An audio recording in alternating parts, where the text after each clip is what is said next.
let's unpack this together, this statement, because honestly, it has literally changed my life. I'm going to give you a few examples and also let you know where I got it from.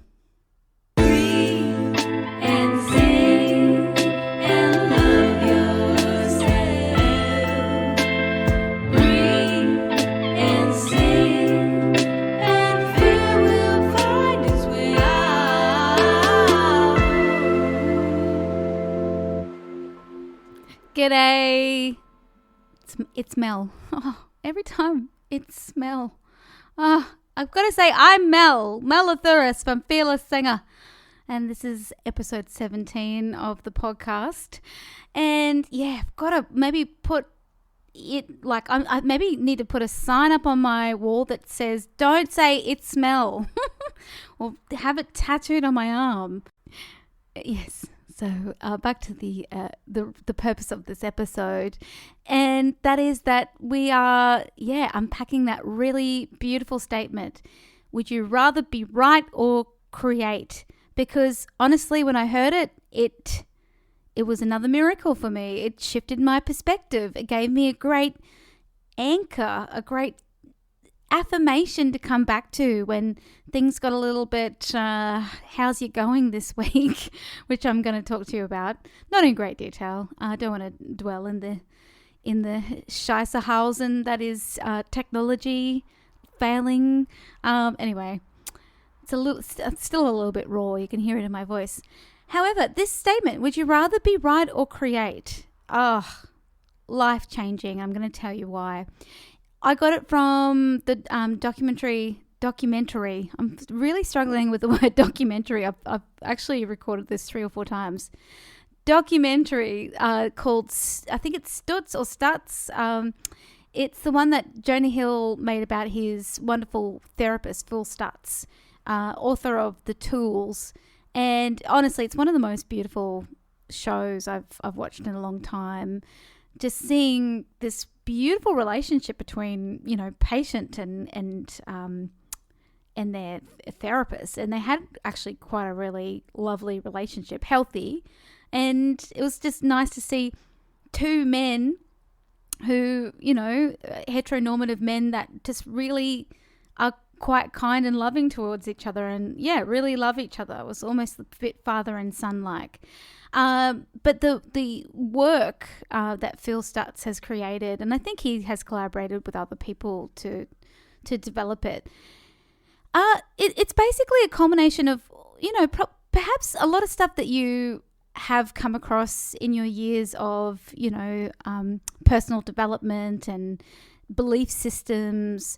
But the way that Phil Stutz has put it together is just makes so much sense. The way he sort of structures it and how each thing fits in with each other, and it's worth a watch. It was really, really beautifully done. And Jonah Hill is one of the most, emotionally intelligent human beings I've seen on TV anyway.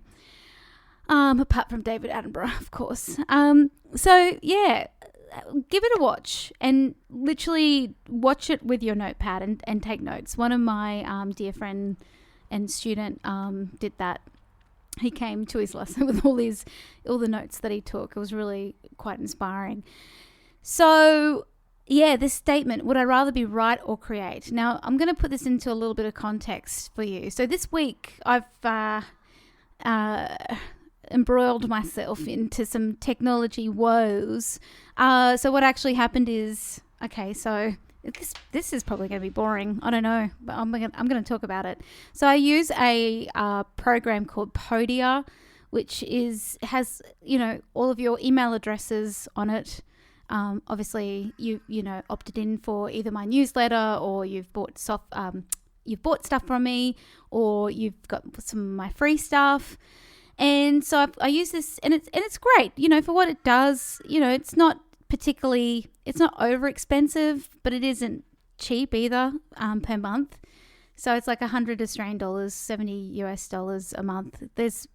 For what it does, there's other software that honestly you're spending like double that, And this week I found some really annoying holes in it, and I got really, oh my God, in a loop, one of those mental loops where I had to fix it. I had to solve it. So what happened is the email on there is kind of limited. It's just like a normal email. You can put links and stuff like that.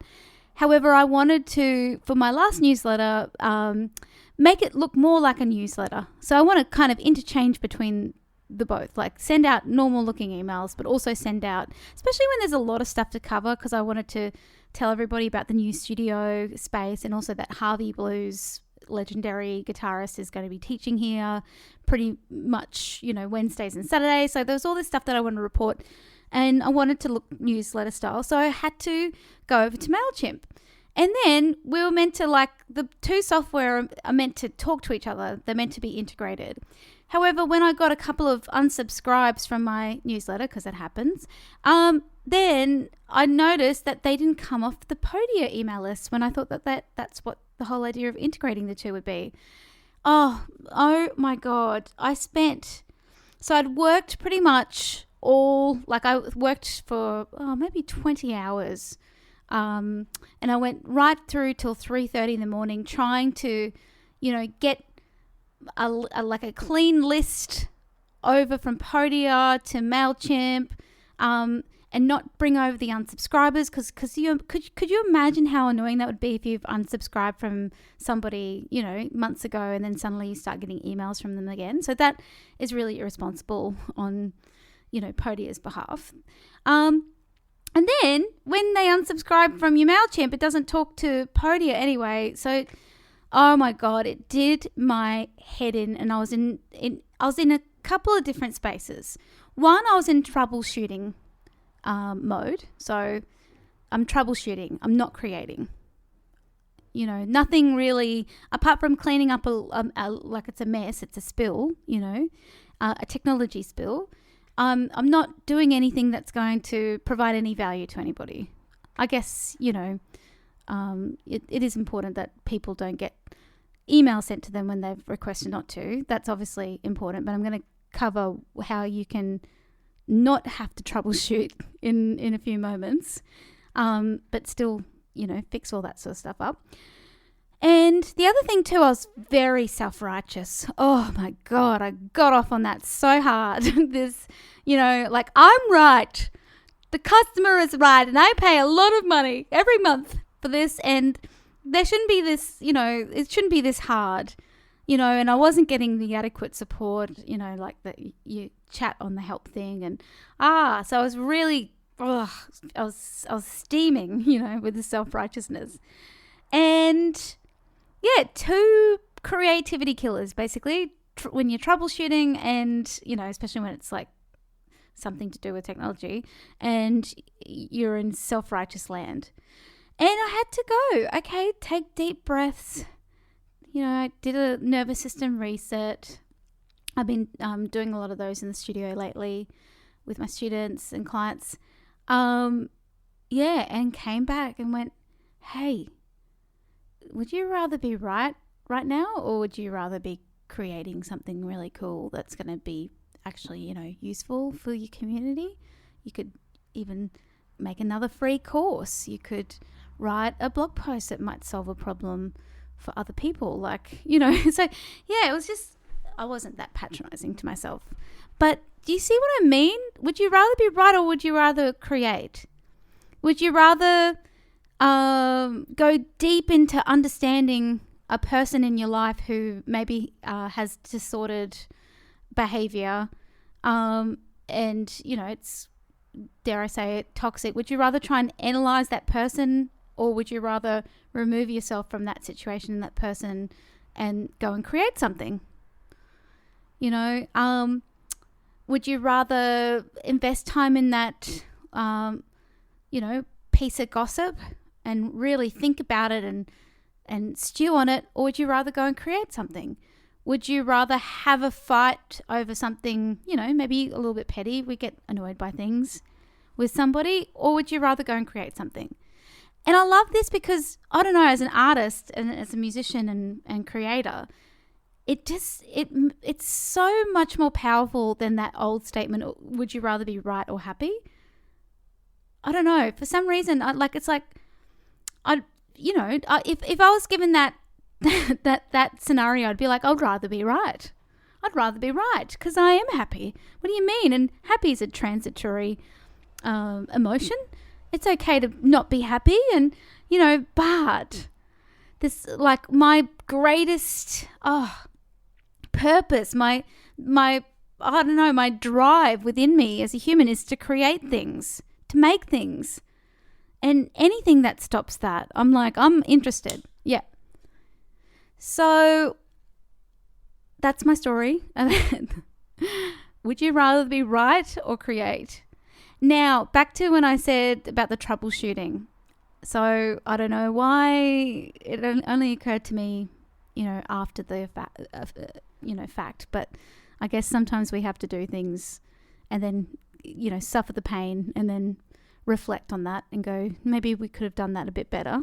And that is with the troubleshooting stuff. It's like you can pay someone to do stuff. I could have just delegated that to, a virtual assistant. And if you're like, oh, a virtual assistant, where do you find those people? There are a gazillion virtual assistants on the internet, and you can find them on sites like Fiverr. That's Fiverr. So you could literally probably pay someone $12 US, or maybe even cheaper than that, to sit down and sort out your mail list for you. It's like, of course, it's of course, you don't have to do all that stuff yourself. Sometimes I forget that you can outsource things. You can ask for help. I always think I have to do everything myself, and then get to the end of the week and think, why do I feel like an old school kettle that's about to explode? And that's because of that. It's from thinking I have to do things that honestly would generate income for somebody. You'd actually be doing them a massive favor. And then as the creative,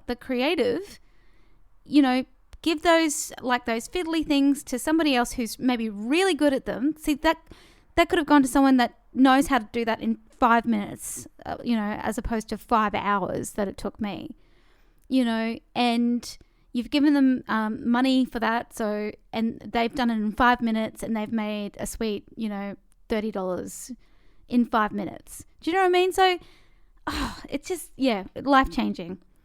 So, just a question for you. What things can you think of at the top of your head right now where you've gone, oh, I've used that as a way of stopping myself from creating? Because we always have to sort of think about the underlying things. Like, why is it that I felt like it was necessary to do that for that long? Honestly, I'm not even lying. I wasn't just doing this one task for this amount of time, but I was working from, I think it was like 8 a.m. that morning till, late afternoon. I took a bit of a break. My brother's in hospital at the moment, so when saw him, came home, and I think it was like from 8 o'clock till 3:30 in the morning, I was trying to sort out this email list. And then I have to ask myself, well, what is it? What was I trying to avoid? Like sometimes we do these things because it's a little bit of resistance towards creating. And we have to kind of go, ooh, what was that about? Just being curious and asking yourself. And ways, again, to be curious is you can literally write to yourself in your journal. Dear self, or dear higher self, or dear, great soul, or whatever it is that you want to call yourself. You could have a loving nickname for yourself. Please tell me, what is it that I'm resisting when it comes to creating this thing that I want to create? So it could be your blog post, it could be learning a song or writing a song. What's going on here? Like, tell me all about it. Tell all. Let's flesh this out. It's amazing. Your hand starts to write furiously. Have you ever tried that?